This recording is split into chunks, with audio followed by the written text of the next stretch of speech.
Hey guys, welcome to Digit.in, and what we have for you today is a PS5 connected to the Xiaomi Mi QLED TV 4K, and we're going to show you how to set this up and the best settings to get HDR and HDMI 2.1 from this TV and your gaming console. So what we have done is we factory reset the TV to the settings which you would see when you purchase it for the first time and log in and connect a PS4 and connect a PS5 actually. But this works for the PS4 as well in case you want to do it. Once you go into the settings of your console, you go into screen and video, you will see in video output the HDR is switched off, and when you try to switch it on, it's going to tell you that the TV does not support HDR.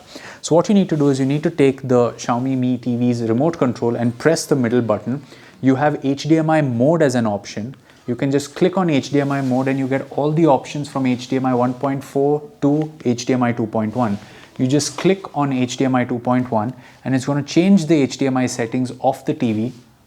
You are going to notice it is going to take a couple of seconds, and once we're back, and you can see that the HDR is on automatic, and you can actually go into adjust HDR to adjust the HDR settings, which is things like brightness. So you can adjust the brightness of the logo until it's barely visible. You can again do it once again until it's barely visible, and this is for the dark sections, and you are good to go. So now you will be able to play games in 4K and HDR and take advantage of auto low latency mode as well on this TV with your PS5.